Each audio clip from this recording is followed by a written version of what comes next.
नमस्कार दोस्तों, मैं निपुण आलम बाइन डायलॉग मंच में आप सबका स्वागत करता हूं। और दोस्तों, डायलॉग मंच का मोटिव है यूथ को एक सही डायरेक्शन देना और साथ ही मोटिवेशन का संचार करना। तो इसी श्रृंखला में आज हमारे साथ जुड़े हैं फकीर चरण पटेल जी। दोस्तों, मैं इनके बारे थैंक में यू आपको सर। परिचय दूं, पहले फकीर जी का परिचय दूं, तब मैं फकीर जी को आपको इंट्रोड्यूस कराऊंगा, फकीर जी को आपके सामने लेकर आऊंगा। फकीर जी के बारे में कहूंगा दोस्तों कि किसान के एक बेटे हैं, यानी कि आपके पिताजी जो है वो फार्मर हैं। और फार्मर होने के बाद भी आप सोचिए कि जिसके परिवार में कोई पढ़ा लिखा नहीं है, यानी कि पिताजी फार्मर एक खेती करते हैं, उसके बाद भी फकीर चरण जी क्या करते हैं, सिलेक्शन लेते हैं। और इस बार 24वीं रैंक, यानी कि 2019 का जो रिजल्ट आया है उसमें 24वीं रैंक लेकर सीईओ, चीफ एग्जीक्यूटिव ऑफिसर, जनपद पंचायत ऑफिसर के रूप में चयन हुआ है। इससे पहले भी हम बात करें, 2018 की पीएससी में फकीर चरण जी को 222वीं रैंक मिली थी। और कमाल की बात देखिए, 222वीं से सीधा 200 जंप किया और 24वीं रैंक को लिया। फकीर चरण जी ने हम बात करें तो एजुकेशन बीई किया हुआ है, 2015 में मैकेनिकल से किया हुआ है। और आज हम फकीर जी से बात करेंगे। लेकिन आपको फकीर जी को मिलने से पहले मैं फकीर जी के बारे में एक बात जरूर कहना चाहूंगा कि ना पूछो कि मेरी मंजिल कहाँ है, अभी तो सफर का इरादा किया है। ना हारूंगा, ना हौसला तोड़ूंगा, किसी और से नहीं, ये मैंने खुद से वादा किया है। तो ऐसे हैं हमारे फकीर चरण जी। तो मैं फकीर चरण जी का स्वागत करना चाहूंगा दोस्तों। सर बताइए, ताकि हमारे जो एस्पिरेंट्स हैं और खास तौर से वो जो ग्रामीण पृष्ठभूमि के हैं, उनको कुछ जी आपसे सीखने को मिले। सर, मेरे पिताजी फार्मर हैं, किसान हैं। जी। हम लोग की जमीन भी उतनी ज्यादा नहीं है, 2.5 एकड़ के आसपास है, और हम लोग 2 भाई हैं। मेरे जी। पापा भी पढ़े नहीं है। मेरी माँ 5वीं पढ़ी है, लेकिन उनको पढ़ाई का हमेशा अफसोस था। वो जी। पढ़ने में बहुत अच्छी थी तब उनका, वो 5वीं पढ़ी, वो और ज्यादा पढ़ना चाहती थी लेकिन पढ़ने नहीं दिया गया उनको। तो ओके। वो हमेशा चाहती थी कि मेरा बेटा बहुत ज्यादा पढ़े, जी। तो इसलिए वो मुझे हमेशा सपोर्ट की। पापा जी। का भी सपोर्ट था। जी। और इसी बलबूते में 12वीं के बाद मुझे गवर्नमेंट कॉलेज में एडमिशन मिल गया, गवर्नमेंट इंजीनियरिंग कॉलेज में। जी। तो वहाँ फीस भी नहीं था, तो मैं इंजीनियरिंग भी कंप्लीट कर लिया। जी। सर, इंजीनियरिंग करने के बाद ये नहीं था, मुझे गेट का तैयारी करना था, जो इंजीनियरिंग के बाद जी। गेट रहता है जी। उसका तैयारी करना था। पर उसके लिए सर इकोनॉमिकल सपोर्ट नहीं था। तो जी। सर घर वाले बोले कि घर आ जा, घर से तैयारी कर लेना। Sir okay. 2 साल में घर में गेट का तैयारी किया। गेट की तैयारी करने के बाद मेरा ठीक ठाक रैंक था, पर पीएसयू नहीं मिल रहा था। ओके। तो फिर मुझे जॉब भी जरूरत था, मैं एमटेक ज्वाइन नहीं किया सर। फिर ओके। उसके बाद गेट गेट की तैयारी के बाद फिर जब नहीं हुआ मेरा पीएसयू में, तो फिर मैं सोचा जॉब कर लेना चाहिए। जी। सर 2 साल करने के बाद फिर मैंने जनपद पंचायत सारंगगढ़ में ना आवास मित्र का एक जॉब किया, संविदा जी। जॉब था। जी। वहीं जॉब करने के दौरान मुझे वहाँ पर श्री ऋषिकेश तिवारी सर मिले, जो वहाँ के सीईओ थे, जी। डिप्टी कलेक्टर हैं, उनसे मिला। फिर जी। उनसे थोड़ा इंस्पायर हुआ। ओके। मतलब उनको देखने के बाद मुझे लगा कि मुझे भी एक दिन डिप्टी कलेक्टर बनना है, सीईओ बनना है। सर तो इस बार जी। डिप्टी कलेक्टर तो नहीं बन पाया, लेकिन सीईओ बन गया। जी। मतलब जो बोलते हैं ना कि आप किसी को इतना चाहो कि पूरे कायनात आपको वही मिला दे, तो वैसे ही बिल्कुल। मुझे सीईओ ही मिल गया। हाँ, सर बिल्कुल तो सही उसके बोल रहे हैं। बाद, जी। यस सर, तो फिर सर उसके बाद जब मैं वहां से फिर जॉब छोड़ दिया सर मार्च 2018 में। जी। और फिर वहाँ के जो कुछ सेविंग्स थे मेरे, जी। उन सेविंग के साथ मैं बिलासपुर आया सर। फिर जी। बिलासपुर आने के बाद मैंने एक जगह कोचिंग ज्वाइन किया। अ, या तो मैं प्री कर सकता था या मेंस कर सकता था, तो फिर मैंने एक कोचिंग ज्वाइन किया। फिर उस कोचिंग में ज्वाइन करने के बाद फिर मैं पढ़ाई कर रहा था मेंस का, लेकिन मेरा प्री ही नहीं हो पा रहा था। तो मेरे एक सर हैं, जी। मेंस मैंने दिल्ली में ज्वाइन किया था, फिर प्री मैंने हरिराम पटेल सर के यहाँ किया। हरिराम जी। पटेल सर के यहाँ ना किया, वो मेरे स्कूल से पहले पहचान था।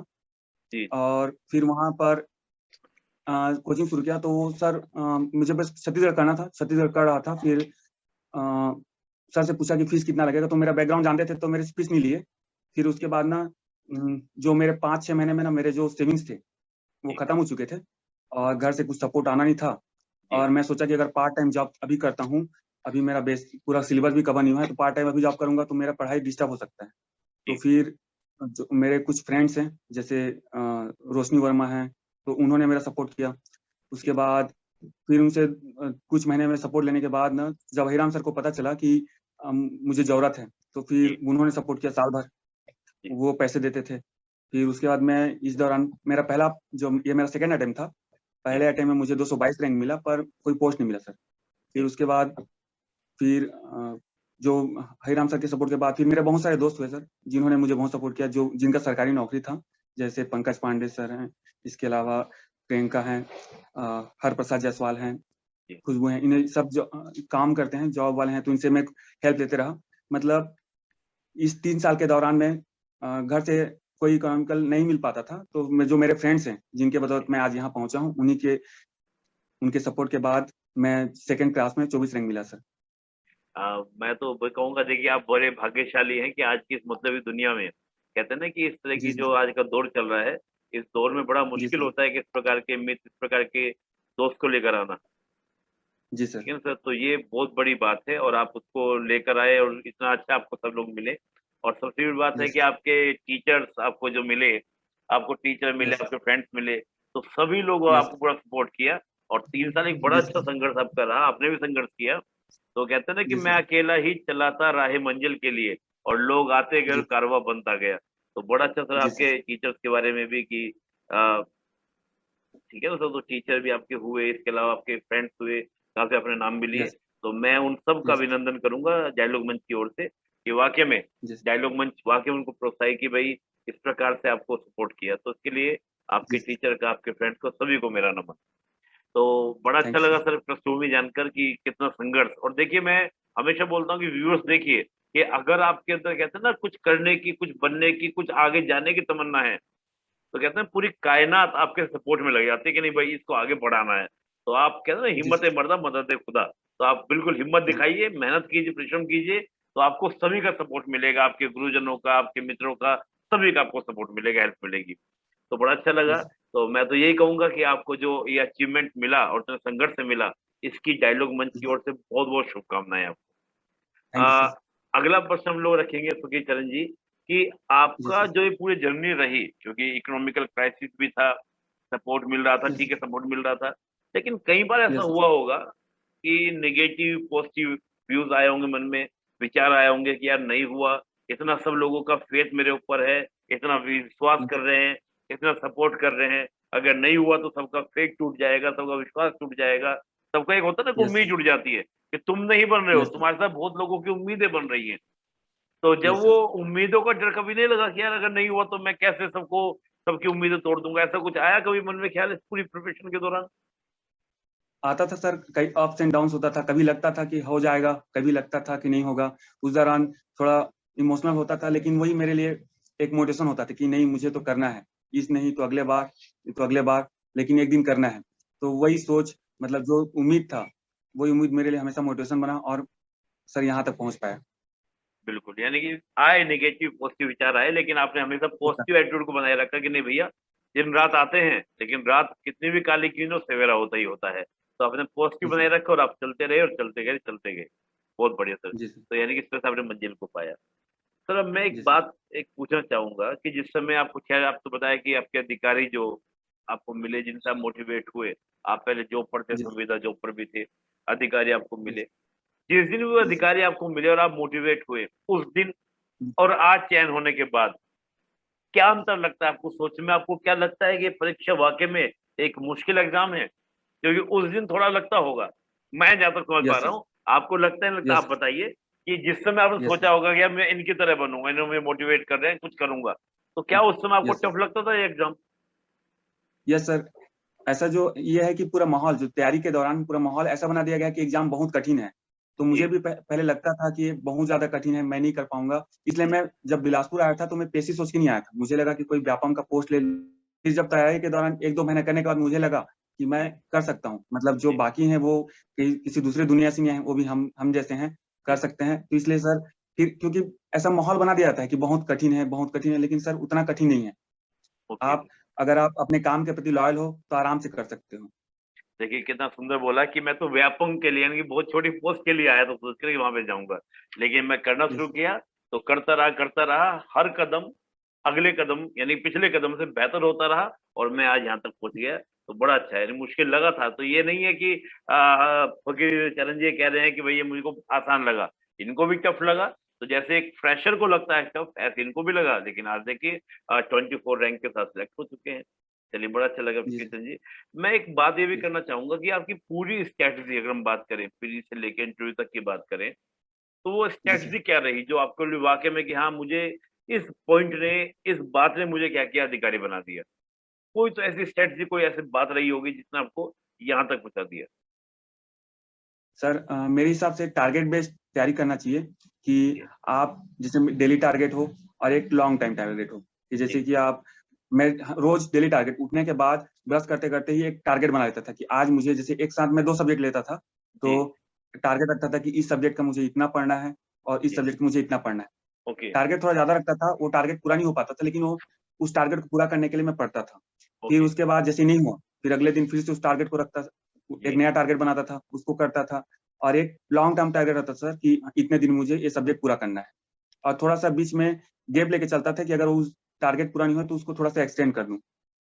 और टारगेट बेस्ड के साथ और के तैयारी के साथ ही सर ये संभव हो सका। इसके अलावा सर ये भी है कि जैसे प्री के निकालने के लिए सर सबसे मेन चीज़ है क्वेश्चन सॉल्व करना। जी, आपको जितने भी पुराने क्वेश्चन पता होने चाहिए।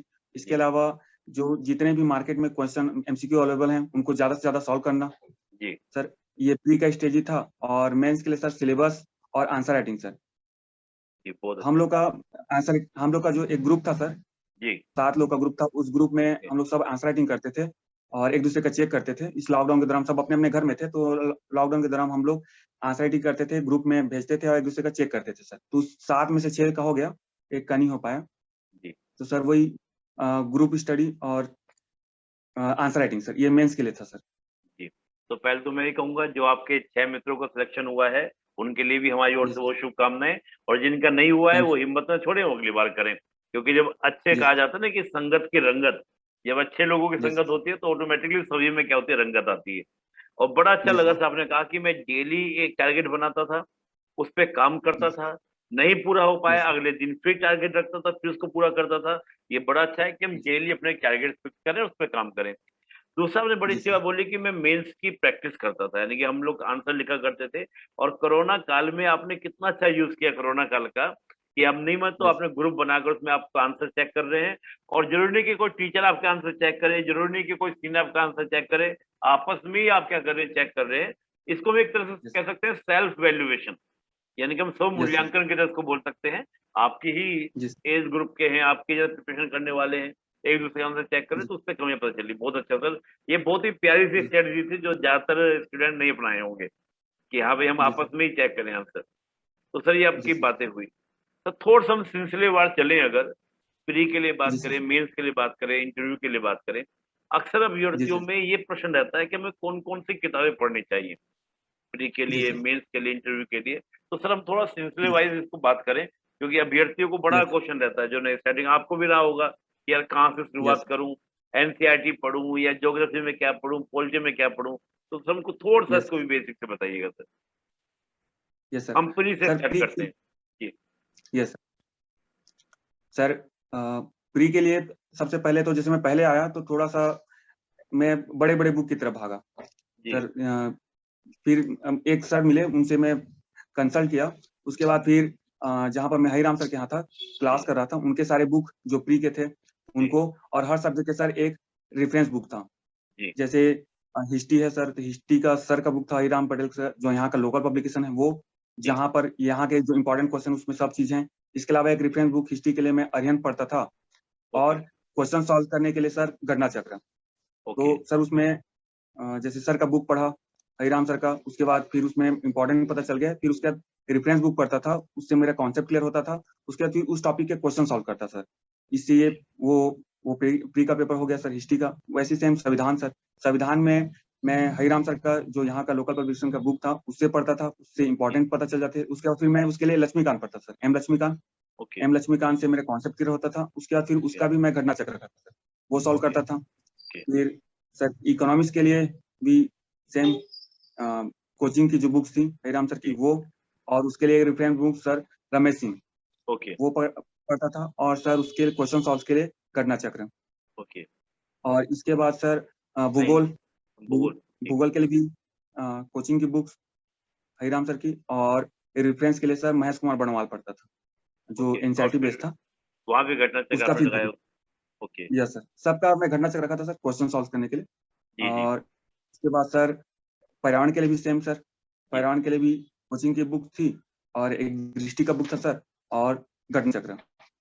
जी। साइंस के लिए भी सेम था सर, साइंस के लिए कोचिंग की बुक थी और एक ज्ञान पब्लिकेशन का बुक था, वो पढ़ता था और घटना चक्र सर ऐसे ही था। मुझे ये लगता है कि एक कोचिंग का बुक होना चाहिए जो यहाँ से जिसमें पता चलता है कि आपका स्टेट पीसीएस में कैसा कैसा क्वेश्चन पूछता है और क्या इंपॉर्टेंट है वो पता चल जाए। वो प्लस आपके पास एक रेफरेंस बुक होना चाहिए जिससे आपका कॉन्सेप्ट क्लियर हो और एक ऐसा बुक होना चाहिए जिससे आप क्वेश्चन सॉल्व कर सको सर प्री के लिए। जी। तो और सर आपने प्री के लिए एक और जी, जी, सर प्लीज। प्री के लिए सर प्री के लिए एक और चीज है कि सर टेस्ट सीरीज ज्वाइन करना चाहिए सर। टेस्ट सीरीज से अब क्या होता है कि सर जब हम प्री का पेपर देते हैं उस समय बहुत सारा ह्यूमन एरर हो जाता है। 4-5 क्वेश्चन ऐसे होते हैं जो नहीं होना चाहिए फिर भी गलत होते हैं और वो 4-5 क्वेश्चन मतलब लगभग 8-10 नंबर आपको बहुत पीछे रह जाते हैं। लेकिन आप बार बार टेस्ट सीरीज देते हैं तो क्या होता है वो ह्यूमन एरर नहीं होते हैं पहला बात। और जैसे किसी टेस्ट सीरीज में आपको किसी टॉपिक में क्वेश्चन नहीं बने तो अब हम उसको उस टॉपिक को फिर से पढ़ते हैं तो एक रिवीजन हो जाता है सर। इसलिए मुझे लगता है कि टेस्ट सीरीज भी बहुत इंपॉर्टेंट है सर प्री के मामले में। बहुत अच्छे। देखिए, बड़ा अच्छा प्री का आपने स्ट्रेटजी बताई। आपने 3 चीज़ों को आपने इस्तेमाल किया। आपने कहा कि हमने पहले नोट्स पढ़े, जो इंस्टीट्यूट से आप पढ़े, उसके अपने नोट्स पढ़े। फिर उसके बाद अपने टेक्स्ट बुक को भी साथ में लेके चले और फिर बाद में आपने हाथों-हाथ उस टॉपिक का प्रैक्टिस भी करते रहे। तो इससे आपका वो टॉपिक पूरा तैयार होता रहा, साइड करते रहे, आगे टॉपिक बढ़ते रहे। ये प्री की आपकी स्ट्रेटजी थी। सर, एक बड़ा मेरा प्रश्न आ रहा है, एनसीईआरटी नहीं पढ़ी आपने कभी भी? किसी प्री के लिए कोई भी पेपर की? नहीं सर, एनसीईआरटी नहीं पढ़ा मैं। अच्छा, एनसीईआरटी आपने नहीं पढ़ा। तो नहीं एक सर। प्रश्न और उठाया सर, एनसीईआरटी नहीं पढ़ी तो आपका माध्यम क्या था? अंग्रेजी माध्यम या हिंदी माध्यम? सर हिंदी माध्यम, हिंदी अच्छा, माध्यम हिंदी था सर। हिंदी माध्यम आपका रहा। तो आपने ये स्ट्रेटजी को आपने फॉलो किया प्री के लिए। तो सर जी मेंस सर। की अगर हम बात करें, मुख्य परीक्षा की बात करें। सर मुख्य परीक्षा में सर जैसे पहला पेपर 1 है। पेपर जी, 1 में हिंदी है सर, इंग्लिश है और छत्तीसगढ़ी है। सर जी, तो हिंदी क्या 100 नंबर का है। जी, मुझे लगता है कि सबको पेपर 1 सबसे ज्यादा समय देना चाहिए सर, क्योंकि जी, आप जितना समय देंगे पेपर 1 में आपको वो जी, उतना ज्यादा नंबर देगा सर, क्योंकि जी, आप उसमें 160 प्लस तक ला सकते हैं। जी। सर मेरा वैसे उसमें उतना ज्यादा नहीं है क्योंकि ज्यादा समय मैं नहीं दे पाया था, 120 है।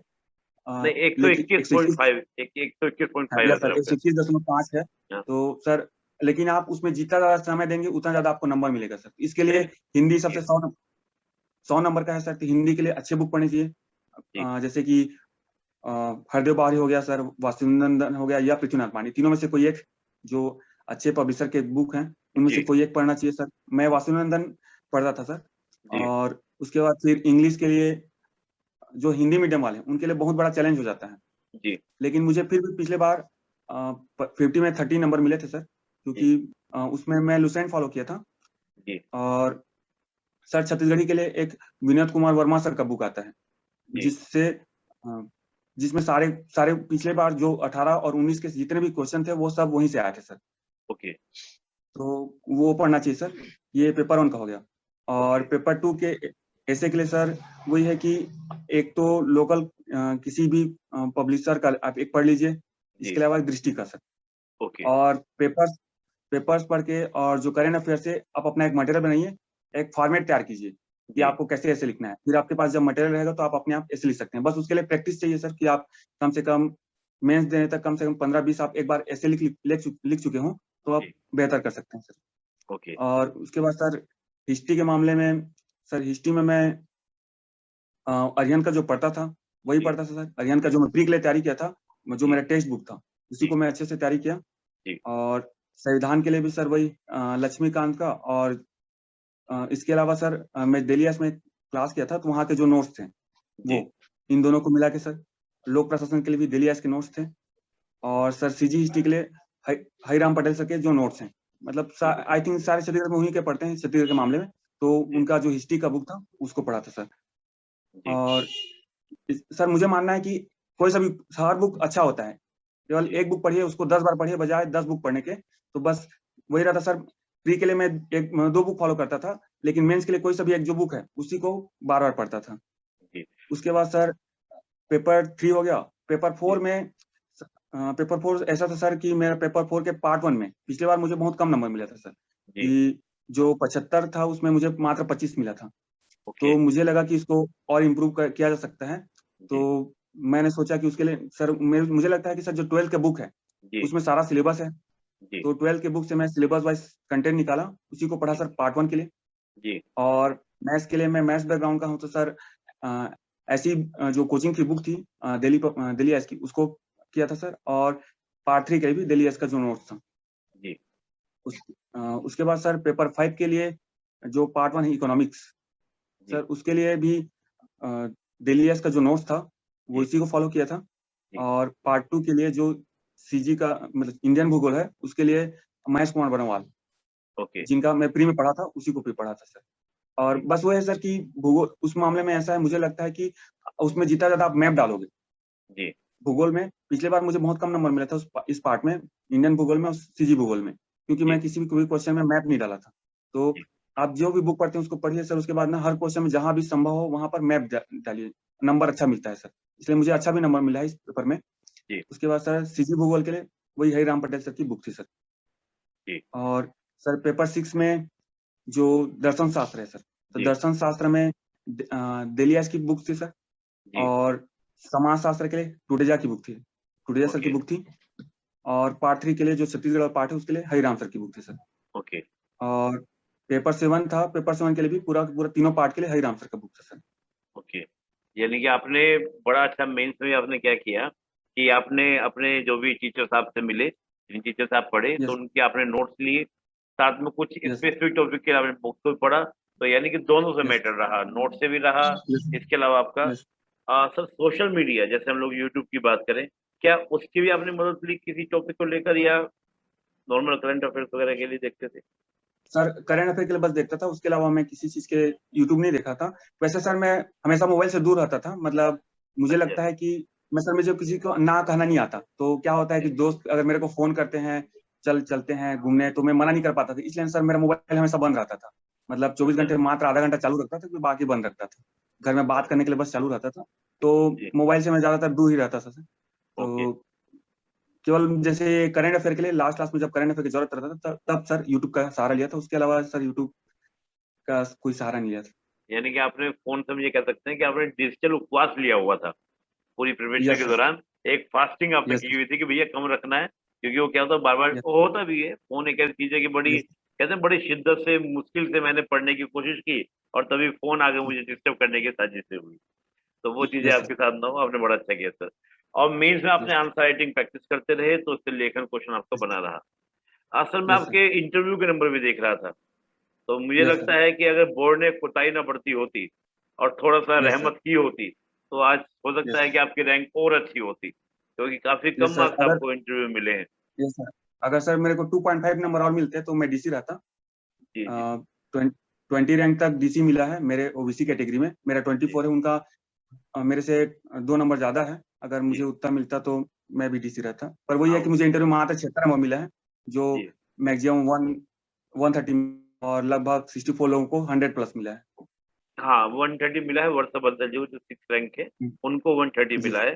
तो मैं देख रहा हूँ कि यस सर। अगर यहाँ पर हमको 4-5 अंक भी मिल जाते, या 10 मिल यस जाते, तो आप अच्छे से प्रॉपर, जैसे आपने कहा कि 2.5 अंक भी मिल गए होते, तो आप डीसी होते। यस वकील चरण जी, मैं एक प्रश्न मेरे मन में उठ रहा है, क्योंकि सभी यस अभ्यर्थियों का ये प्रश्न होगा। पहले तो बल्कि मैं आपको शुभकामनाएं दूंगा कि इस बार जो कमी रही, वो अगली बार जब आप परीक्षा दें तो आपको प्रॉपर डीसी मिले, और आप एसडीएम के रूप में चयनित हों, और आपको दोबारा हम जब इंटरव्यू लें तो हम एक एसडीएम से इंटरव्यू लें। ये हमारे डायलॉग मंच की शुभकामनाएं, और उन सब व्यूअर्स की ओर से भी जो आपके इस लेक्चर को सुनेंगे, आपके इस इंटरव्यू को सुनेंगे, ताकि उनके अंदर मोटिवेशन हो। लेकिन मेरा प्रश्न यहाँ पर सर ये है वकील चरण जी, कि क्या यस लगता है आपको कि अगर ये कमी सुधर गई होती, या तो आपको कमी महसूस की, क्योंकि हर व्यक्ति अपना एक वैल्यूएशन करता है कि भाई कहाँ कमी रह गई, एक कहा जाता है ना, कहाँ कमी रह गई देख और सुधार करो। तो या तो कमी, यस या सर। फिर आप औरों को क्या सजेशन देना चाहेंगे एस्पिरेंट्स को, भाई इंटरव्यू में जाते समय इन बातों का ध्यान रखना, ताकि आपको अच्छे अंक मिल सके इंटरव्यू में। सर मुझे लगता है कि सर इंटरव्यू के लिए एक तो पहला पॉजिटिव अप्रोच होना चाहिए, है जी ना। सर इसके अलावा ना ऐसा देखा गया है कि जो जिनके पास थोड़ा कला वाला रहता है, जैसे गायन है, जिनकी हॉबी थोड़ी अच्छी रहती है, मतलब अच्छा क्या होता है कि वो लोग दिन भर से वही सब सुन के बोरियत हो जाते हैं। आपका हॉबी कुछ अच्छा है कि जैसे गाना गाना वगैरह है। वैसे सर मैं गाने में तो अच्छा नहीं हूँ, तो जिनका जो गाना अच्छा है, हॉबी अपना गाना डालिए, कुछ अच्छा अच्छा कला वाला डालिए, ताकि ना वहां पर आपको बोलेंगे कि एक गा दीजिए, तो अब जैसे आप एक अच्छा गाना गाते हैं, उनका भी मन एकदम खुश हो जाता है, तो नंबर अच्छा मिलता है सर। जैसे मेरे फ्रेंड्स हैं जिनका गाना था। इसके अलावा ऐसा होता है कि आप थोड़े हंसमुख मिजाज के हैं, आप बातों में ऐसा हो कि आप उनको एक बार हंसा देते हैं, कि वो खुश हो जाएं। तो भले ही आपके इंटरव्यू बाकी ठीक से आंसर ना भी दें, लेकिन अगर आप उनको हंसा दिए तो भी नंबर मिलता है सर। और सर थोड़ा सा ये है कि डरिए मत, आप जितना ज्यादा हो सके वहां पर एक पॉजिटिव अप्रोच रखिए और आपके चेहरे में एक हंसी होनी चाहिए सर, फिर नंबर मिलता है सर। लेकिन ये थोड़ा सा सर ऐसा है कि उस दिन पे डिपेंड करता है, मतलब इसके लिए हम बहुत ज्यादा तैयारी नहीं कर सकते, इसलिए हमें ज्यादा से ज्यादा तैयारी प्री और मेंस पे ही करना चाहिए। इंटरव्यू के लिए बहुत ज्यादा सोचने से एक प्रेशर बढ़ता है, इससे अच्छा बस एक पॉजिटिव अप्रोच रखिए। रिजल्ट आने के बाद टाइम मिलता है, उसमें आप बस करंट अफेयर से अपडेट कर सकते हैं, बस उतना है सर। देखिए बड़ा सुंदर आपने बताया इंटरव्यू के बारे में, कि मैं 3 बातें यहाँ पे निकाल पाया हूँ जो मुझे बहुत अच्छी लगी आपकी बातें। कि एक तो जी पॉजिटिव सर। एटीट्यूड रखिए अपना, बिल्कुल एकदम सकारात्मक एटीट्यूड रखिए। और अपने स्वभाव को, नेचर को बड़ा खुशनुमा सा रखिए। तनाव मत लीजिए बिल्कुल भी। आप इंटरव्यू देने जा रहे हैं तो पॉजिटिव रखिए, आत्मविश्वास भरपूर रखिए। तो आपका फेस भी, आपकी बॉडी लैंग्वेज भी एक आत्मविश्वास से भरी होगी, तो उनको अच्छा लगेगा। और तीसरी बड़ी बात, हॉबी जो आप बुक ऐसे भरें, सर। हॉबी जब फॉर्म में डालें, तो हॉबी सिलेक्शन में बहुत अच्छे से ध्यान रखें कि भाई हॉबी अच्छी होगी तो मैं ठीक से लिखूंगा, तो ज्यादा अच्छा मेरा क्या होगा, प्रभाव होगा। तो इंटरव्यू के लिए आपने ये बताया कि रंजीत, बड़ा अच्छा लगा कि इंटरव्यू के बारे में बड़ा प्रैक्टिकल से आपने बात बताई, जो आमतौर से कोई बताता नहीं है, कि कहा कि गाना गा दीजिए, वो गा दीजिए तो प्रभावित हो जाते हैं। मैं यस थोड़ा सर। सा चर्चा ये भी करना चाहूंगा फकीर जी, क्योंकि आपने बड़े अच्छे से चीजों को डील किया, बताया। आपने जो यस सर। पेपर 4 है, पेपर 5 में, दोनों में आपके अच्छे मार्क्स, मैं देख रहा हूँ कि आपके अच्छे मार्क्स मिले। तो मैं पेपर 5 लेकर भी आया था कि चलिए हम फकीर जी से थोड़ा सा, क्योंकि अक्सर अभ्यर्थियों का ये भी प्रश्न रहता है कि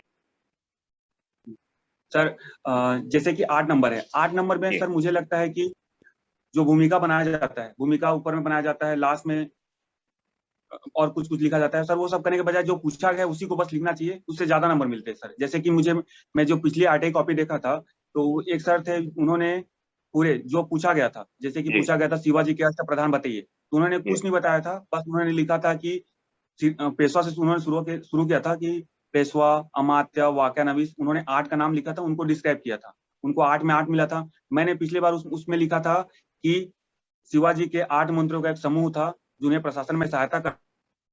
हम्म उसके बाद उन्होंने 8 मंत्रियों का नाम बताया था, मुझे केवल जी 4.5 नंबर मिलते। तब मुझे समझ में आ गया था कि जो पूछा गया उसको सीधा बताने का है, उसे घुमा फिरा के करेंगे तो हमें नंबर कम मिलता है सर। जैसे कि इसमें क्वेश्चन है, अक्षय ऊर्जा के संबंध में भारत सरकार द्वारा दिए गए प्रमुख कार्यों का वर्णन कीजिए।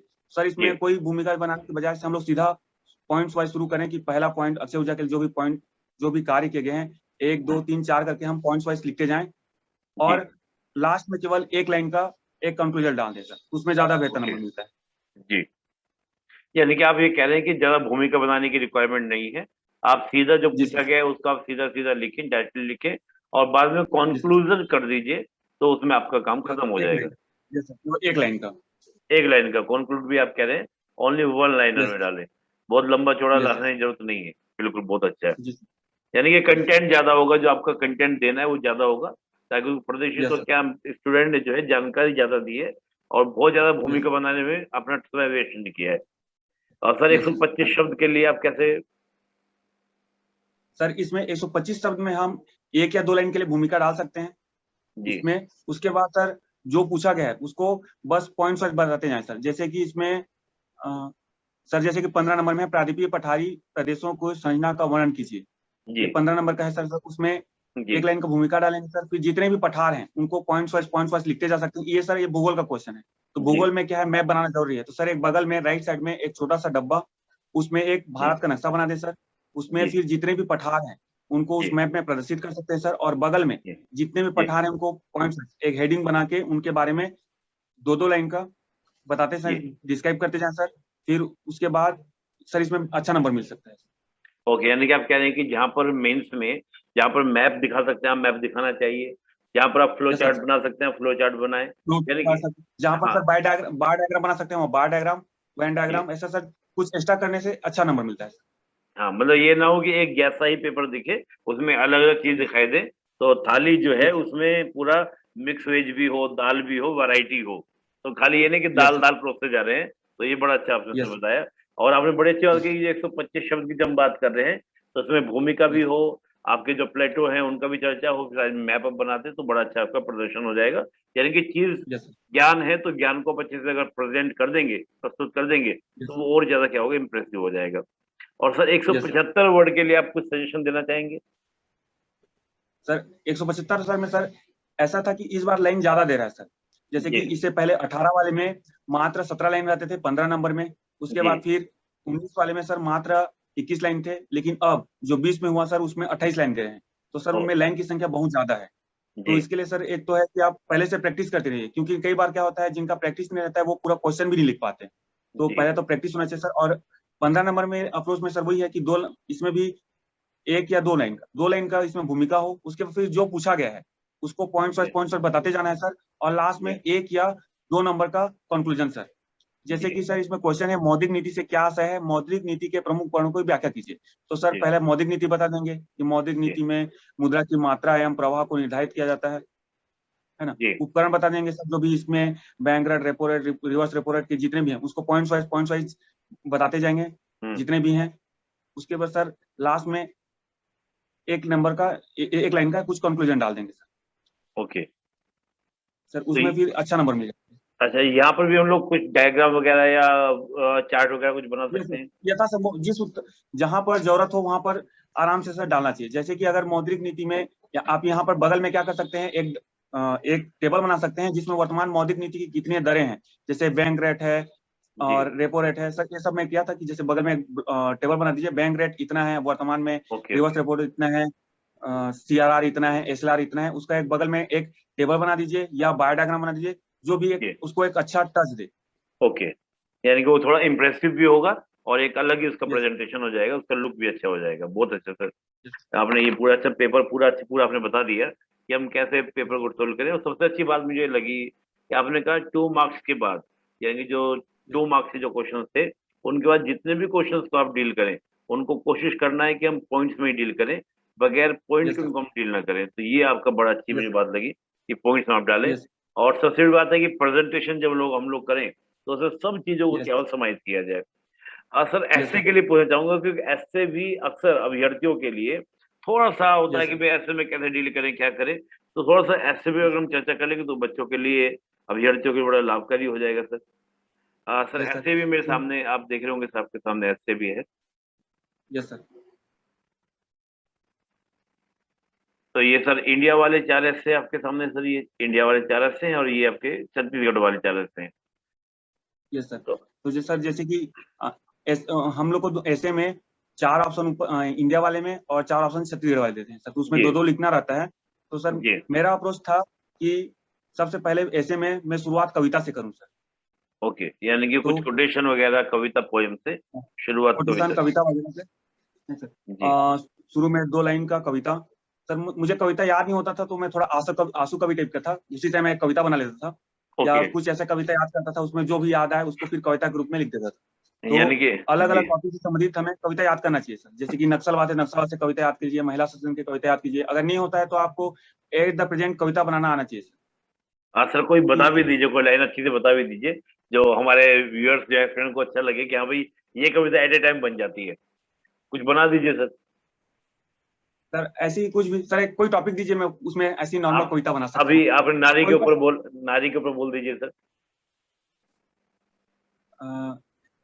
सर जैसे कि अ, भारत की भारत की नारी है, उस पे कितनी जिम्मेदारी है।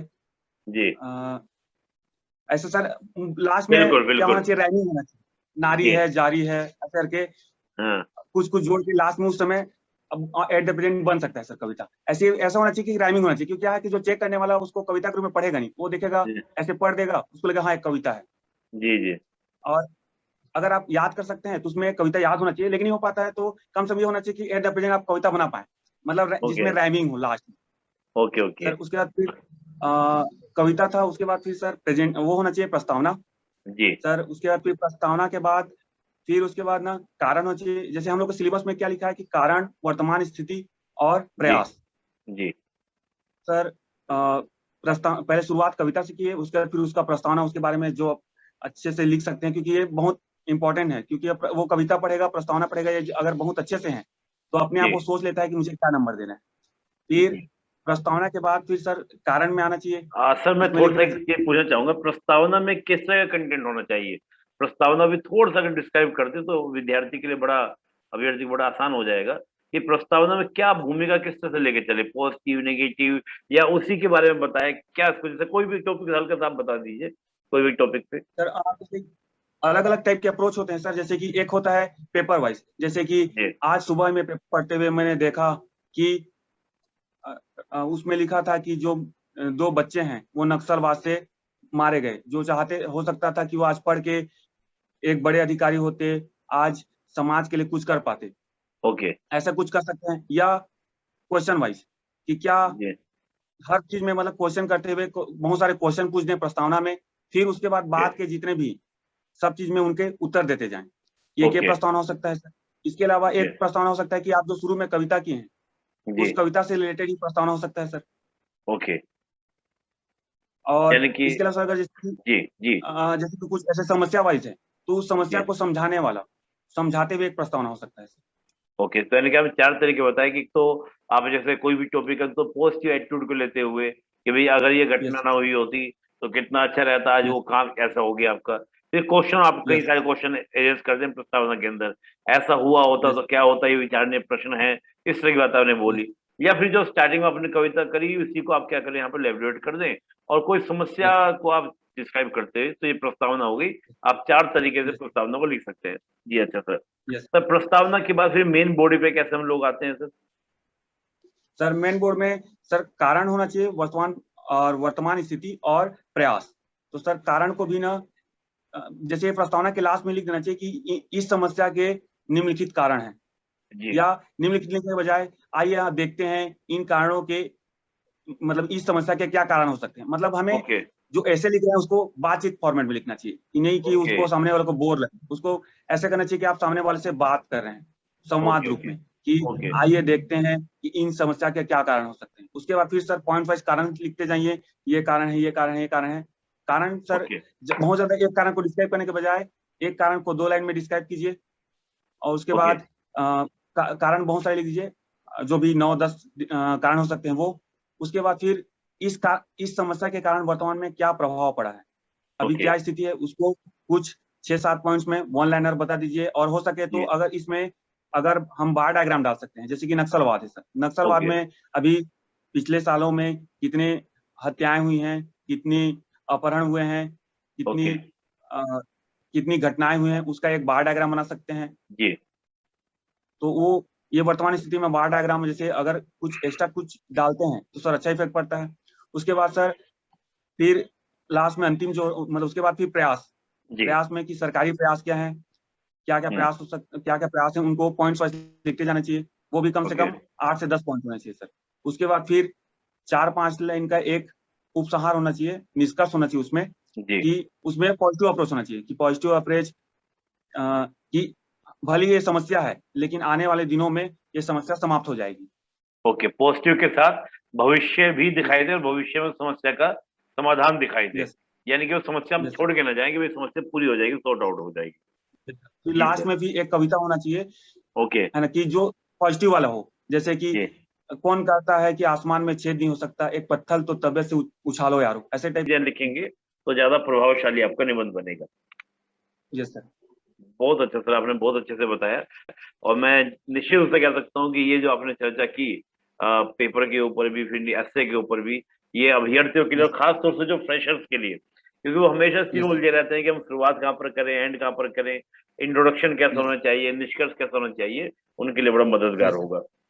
सर यस अंत में मेरा एक ही प्रश्न अब आपसे है, आप यस सर जो हमारे व्यूअर्स हैं, एस्पिरेंट्स हैं, यस फ्रेशर हैं, उनके लिए आपका क्या मैसेज रहेगा, क्या संदेश आपका रहेगा? सर मेरा संदेश ये है सर कि आप जो उद्देश्य लेके चल रहे हैं उसके लिए आप मेहनत करते रहिए। अगर आप मेहनत करते हैं तो आपको वहां पहुंचने के लिए कोई नहीं रोक सकता। भगवान आपको नए नए रास्ते देगा, आपको हेल्प करने वाले देंगे। अगर आप अपने काम प्रति लॉयल हैं तो आपको हेल्प करने वाले भी मिलेंगे। आपकी सारी जी समस्याएं, कोई भी समस्या, चाहे इकोनॉमिकल हो कि कुछ भी समस्या है, अगर आप अपने काम के प्रति लॉयल हैं, अब ईमानदारी से काम कर रहे हैं, तो भगवान आपके लिए रास्ते खोल देता है और एक दिन आप उससे उस लक्ष्य को प्राप्त कर लेते हैं सर। मतलब आप ये होना चाहिए कि जब तक तोड़ेंगे नहीं तब तक छोड़ेंगे नहीं सर।